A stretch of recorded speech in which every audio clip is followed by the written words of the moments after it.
Hello everyone. Today we'd like to introduce our first 24 volt lithium iron phosphate battery.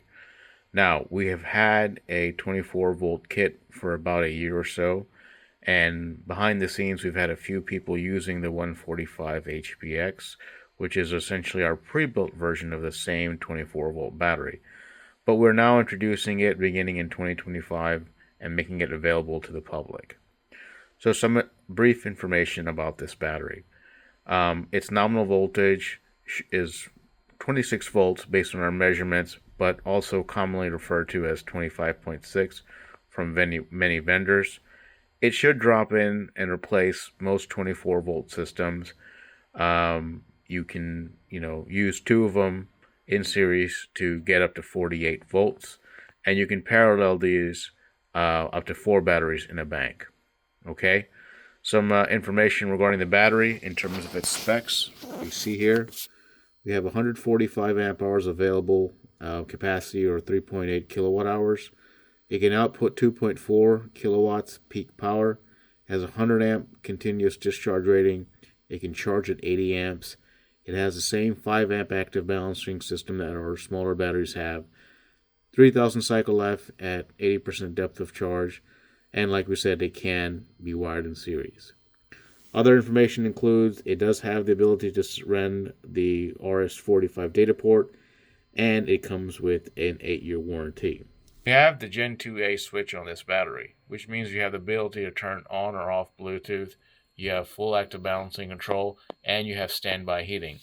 The active balancing can run in two ways. It can be turned off to where it doesn't run at all. It can be run on to where it runs on continuously and monitors the cell, or it can be turned to green mode, where it will only turn on as the battery is near approaching full charge, about 26.5 or so volts. The data port is also available.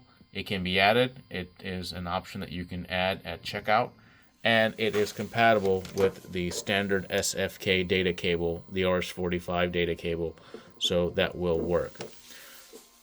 We have a little setup here just to kind of give you a demonstration of how this is going to work. So we'll get to that in a second. We do want to let you know we have a full 52-page manual that discusses many of the features of this battery. It's available for you to view online, and a copy of it is included with your order.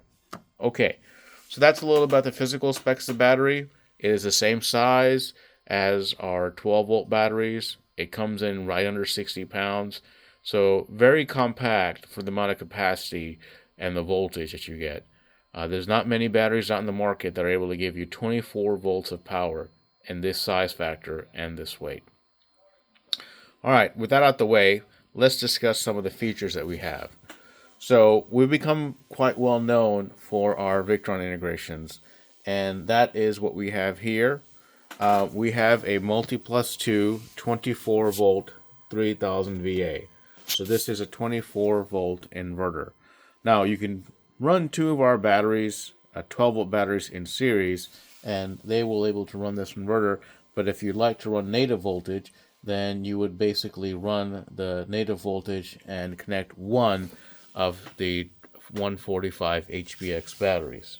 Okay, so let's just sort of see what we have, how we have it connected. We have our data cable going straight into one of the USB ports. This is a Raspberry Pi unit, by the way. It is a steel enclosure with a 7-inch screen, and it has a few USB ports, so we are connecting things via natively USB. If you had a servo, you would just basically connect a servo and then the external Venus, so it's a compatible screen. We like this unit because it's able to run a Raspberry Pi, and everything is kept in nice and compact. We do have our MK3 USB. This is what allows us to connect to the Raspberry Pi. It's the USB-C cable, and we're running a USB-C to A adapter.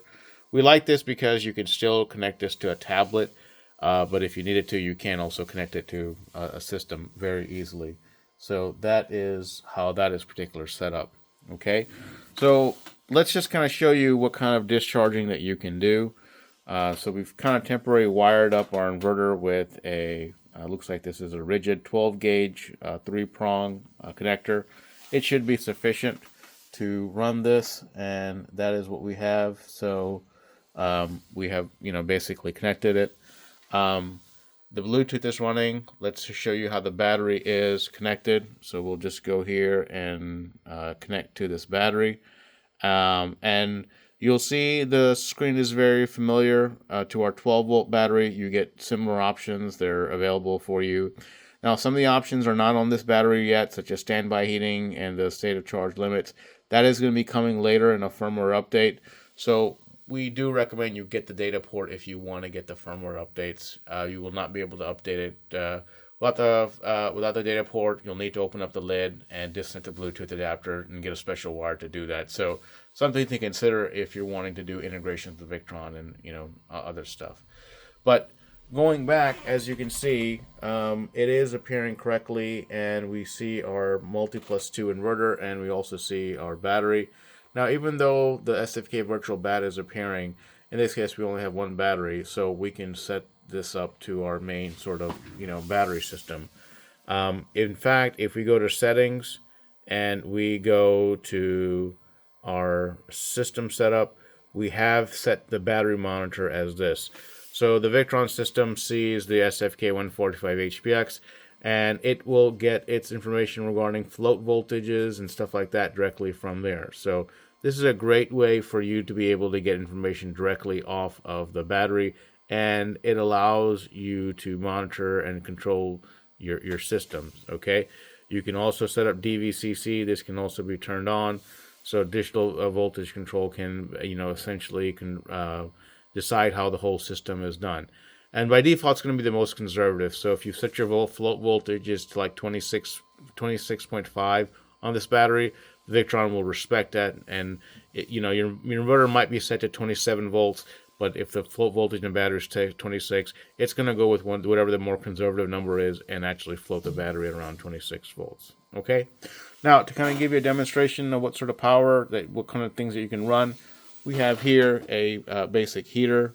It's just something that you can find, at most online retailers. So we're not really pulling any power. Battery's basically full. Let's see what happens under a load.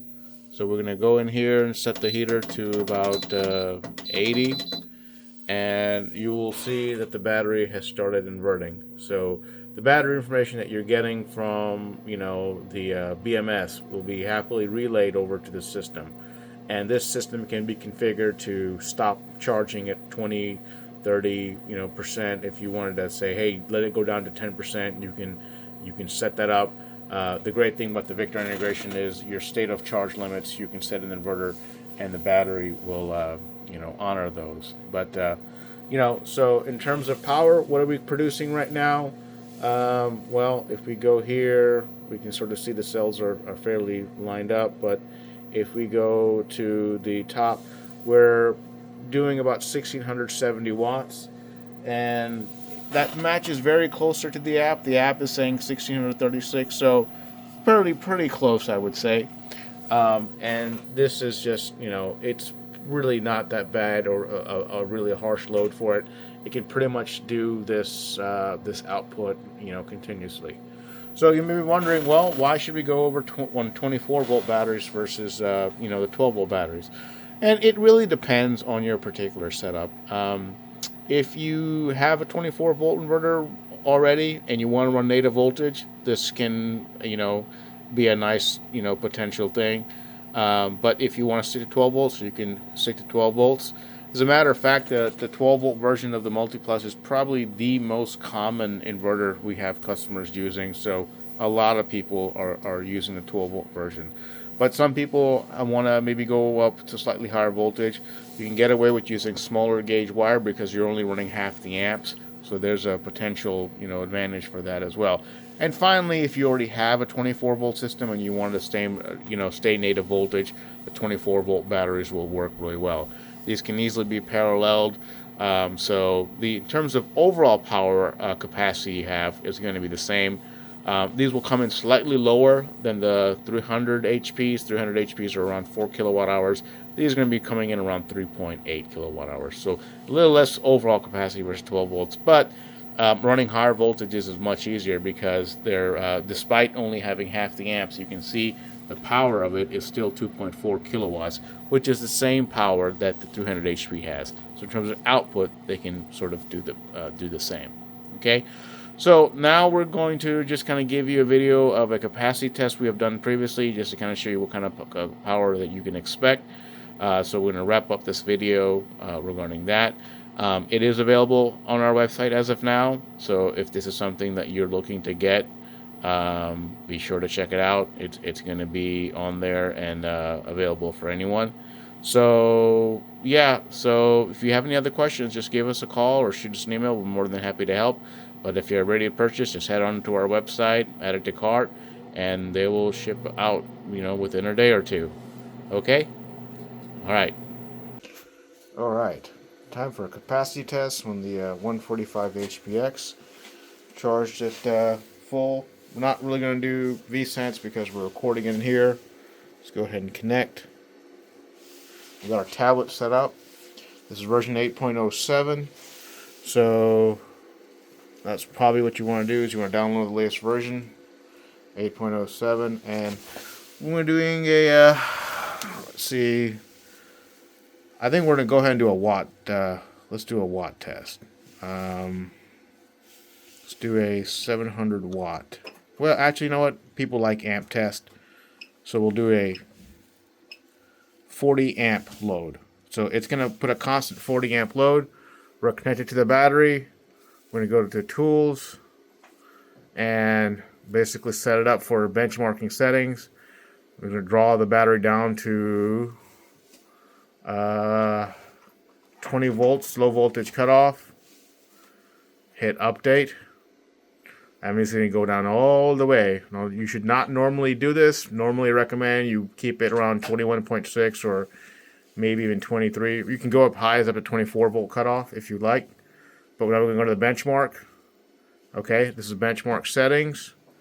We're going to go ahead and hit begin. Hit proceed. It says turn on load.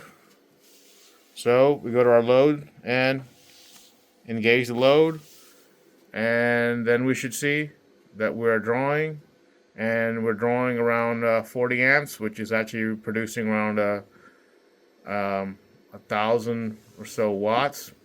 It's a little higher than you should be doing, but preferably you want to keep it around 35, around 800 watts or less, but we'll let it run. And yeah, we'll just draw a 1,000 watt test. So 24 volt battery, 145 amp hours. Let's see what we get, and we'll, when it's done, we'll show you the results so you can view the results online. All right. So we're about a little over halfway into the test. According to our SOC meter, we got 44% left. 25 volts. We've tested about 2,200 watt hours, and so far about 84.6 amp hours. So probably got about another hour and 50 minutes left, and then we'll see what the results are. Alright, so we've met the stated amp hours.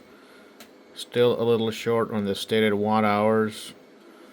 As you can see, the battery says 145 amp hours and 3.8 kilowatt hours of capacity, so we should be hitting our 3,800 watt hours fairly soon.